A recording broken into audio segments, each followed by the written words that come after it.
ஏழைகளுக்கு உதவணுங்கிற ஒரு மனசு எனக்கு தெரிஞ்ச உண்மையிலே ஜீவா அவர்களுக்கு. ஏழைகளுக்கு ஏதாவது படிக்கிறதுக்கு உதவி பண்ணுங்கன்னா உடனே ஒரு பையனை இப்போ தான் ஒரு பையனை டாக்டருக்கு படிச்சுட்டு இருக்காரு. இப்போ 2 பொண்ணுகளை படிக்க வைக்க போறாரு. காஞ்சிபுரத்தில் உள்ள 2 பொண்ணுகளை படிக்க வைக்கணும்னா உடனே பண்ணுங்க. ஏழை பெண்களுக்கு நான் உடனே பண்ணுங்க. அப்படி அந்த ஒரு மனசு அது எனக்கு தெரிஞ்சு ரொம்ப பேருக்கு வராது. அது வரவே வராது. ரொம்ப தன்மையான மனிதர். ஒழுக்கன்னா அவர்கிட்ட தான் கற்றுக்கணும். ஏன்னா பெரிய ஒரு தயாரிப்பாளருடைய மகனாக இருந்தோம். ஒரு சின்ன ஒரு கர்வம் இல்லாமல் ரொம்ப எல்லாத்துக்குமே உங்களுக்கு தெரியும். இருந்தாலும் நான் சொல்கிறேன், ஒரு தயாரிப்பாளர்ன்ற முறையில் அவ்வளோ தன்மையாக இருக்கார். மிகப்பெரிய லெவலில், பெரிய லெவலில், சூப்பர் ஸ்டார் லெவலில் வருவார். கண்டிப்பாக வாழ்த்தி எல்லாம் உங்கள் ஆசீர்வாதம் வாழ்த்தி பெரிய லெவலில் வரும்னு சொல்லி நன்றியுரையோட நன்றி, வணக்கம். திடீர்னு நான் இதை எதிர்பார்க்கவே இல்லை. திடீர்னு உட்கார வச்சுட்டு பேச சொல்கிறாங்க. ஸோ என்ன பேசுறதுன்னு தெரியல. பட் ஜீவா ஒரு நடிகராக உங்களுக்கு தெரிஞ்சிருக்கலாம். பட் ஒரு நல்ல மனிதராக எனக்கு தெரியும். நல்ல ஃப்ரெண்டாக எனக்கு தெரியும்.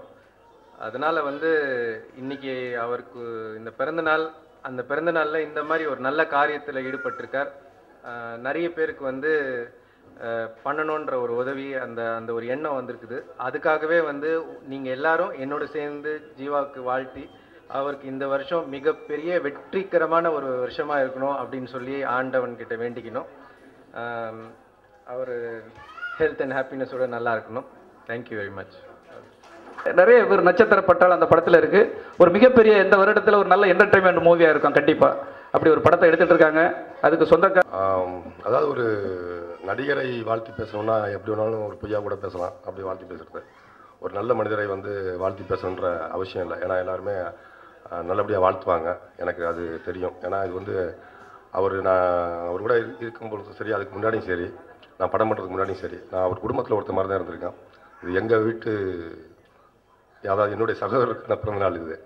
நான் வீட்டில் நான் கேட்டேன், எனக்கு இந்த விஷயமே தெரியாது. நான் யதார்த்தமாக ஜீவா சாரை பார்த்துட்டு, என்ன சார் ஒன்றும் பெருசாக எதுவும் பண்ணலையே, இந்த பெரிய ரசிகர்லாம் கூட்டு வச்சு எதுவும் பண்ணாமல் விட்டீங்களா அப்படி இப்படின்னு கேட்டுக்கிட்டு இருக்கப்பா, சார் வாங்க சார் ஒரு இடத்துக்கு போகலாம் அப்படின்னாரு. சரி, நான் ஏதோ ரசிகர்லாம் நிறைய பேர் இருப்பாங்க, அவங்களோட சேர்ந்து ஏதோ பண்ண போகிறாருன்னு நினச்சேன். ஆனால் இங்கே பார்த்தா எல்லாம், அதாவது தாய்க்குளங்களாக இருக்கீங்க. பொதுவாக சினிமாவில் நிறைய பேரை பெரிய பெரிய, அதாவது இன்றைக்கி நம்ம முதலமைச்சர் நம்ம எம்ஜிஆர் சாராக இருக்கட்டும், இன்றைக்கி சினிமாவில் இருக்க பெரிய பெரிய ஆட்களை பூரா தூக்கி விட்டது எல்லாருமே, ஆசீர்வதிச்சு தூக்கி விட்டவங்க எல்லாருமே தாய்க்குளங்கள் தான். அந்த தாய்க்குளங்களுடைய ஆதரவு இன்றைக்கி, ஆதரவு மட்டும் இல்லை, அந்த ஆசீர்வாதமும் இன்றைக்கி இருக்குன்றது நினைக்கும் போது ரொம்ப சந்தோஷமாக இருக்குது. அடுத்த வருஷம் சார் இதை விட நிறைய பெருசாக இருக்கும் சார். இந்த இடம் பத்தாதுன்னு நினைக்கிறேன். இந்த இடம் பத்தாது, இதை விட கொஞ்சம் பெருசாக இருக்கணும். பெருசாக இருக்கணுன்றதுக்காக அவர் அடுத்தடுத்து பண்ணக்கூடிய படங்களும் சரி, அவருடைய வாழ்க்கையும் மேலும் சிறப்பாக இருக்க எல்லாரும் ஆசீர்வாதம் பண்ணுங்க. நானும் இந்த நேரத்தில் வாழ்த்தி விடைபெறுகிறேன். நன்றி, வணக்கம். வரவைத்து பேசுமாறு அன்போடு அழைக்கிறேன்.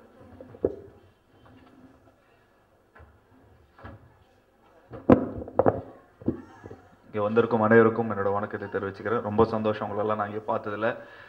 நான் ஒத்திகையெல்லாம் பார்க்கல. இந்த மாதிரி நான் இந்த மாதிரி பேசணும் அப்படிலாம், பஞ்ச் டைலாக்லாம் பேசணும்லாம் எனக்கு வரல.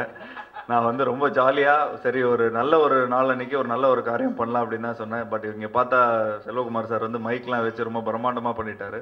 ஸோ அவருக்கு ரொம்ப நன்றின்னு சொல்லணும்.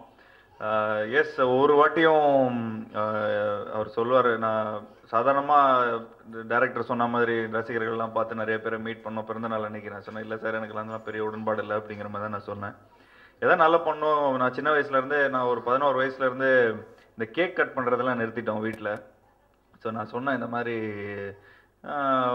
ஒரு அனாதை இல்லத்துக்கு போகணும், இங்கே போகணும், அங்கே போகணும், ஒரு நல்லது பண்ணலாம் அப்படின்னு சொல்லி எங்கள் அம்மா அப்பா எனக்கு சொல்லி கொடுத்துருக்குறாங்க. ஸோ அந்த ஒரு சின்ன ஒரு பழக்கம் தான்.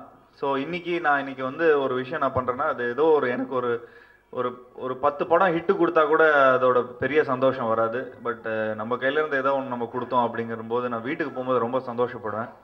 உண்மையாலே சொல்ல போனால் ஒரு செல்ஃபிஷான ஒரு ரீசன் தான் இது. ஸோ நான் ரொம்ப சந்தோஷப்படுவேன். ஸோ எனக்கு ஒரு பெரிய ஒரு மன திருப்தி இருக்கும். ஸோ ஏதோ என்னால் முடிஞ்சதை நான் பண்ணுறேன். ஸோ இது ரொம்ப வெளிச்சம் போட்டு பயங்கரமாக ஏதோ பில்டப்லாம் பண்ணி காட்டிகிட்டு இருக்கிறாங்க. ஸோ ரொம்ப சந்தோஷம் நீங்கள்லாம் இன்னைக்கு வந்ததில்லை. அண்ட் எஸ், இன்னைக்கு எல்லாம் தமிழ் குமரன் சார்லாம் வீட்டுக்கு வந்திருந்தார். என்னை வாழ்த்துறதுக்காக வந்திருந்தார். அவரை பிடிச்சி இங்கே மைக்கில் உட்கார வச்சிட்டேன். ஸோ எனக்கே தெரியல, எனக்கே ஒரு சர்ப்ரைஸ் தான் இது. ஸோ மேலைகள் அமர்ந்திருக்கும் எல்லாருக்கும் என்னோட நன்றியை தெரிவிச்சுக்கிறேன். அஹமத், கதிர் சார் எல்லாருக்கும் என்னோட நன்றியை தெரிவிச்சுக்கிறேன். பத்திரிகை நண்பர்களுக்கும் மீடியா நண்பர்களுக்கும் என்னோட நன்றியை தெரிவிச்சுக்கிறேன். என்னோட சின்ன சின்ன முயற்சிகளுக்கு வந்து ஒரு துணையாக இருந்திருக்கிறீங்க. ஸோ இந்த பிறந்தநாள் அன்னைக்கு ரொம்ப நிறைவாக ரொம்ப சந்தோஷமாக இருக்கிறேன். ஸோ தெரியல, ஒவ்வொரு பிறந்த நாளும் நான் ஊர்லேயே இருக்க மாட்டேன். லாஸ்ட் 5 இயர்ஸாக நான் ஊரில் இல்லை. ஏதாவது இவர்கிட்ட ஃபோன் பண்ணி சொல்லிவிடுவேன், ஏதாவது ஒன்று பண்ணிவிடுங்கண்ணே அப்படிங்கிற மாதிரி தான் நான் சொல்லுவேன். ஸோ இந்த வருஷம் நான் இங்கே இருக்கிறேன். ஸோ ஏதோ என்னால் முடிஞ்சது. Thank you so much. ரொம்ப சந்தோஷம் நீங்களாம் வந்தது. தேங்க்ஸ்.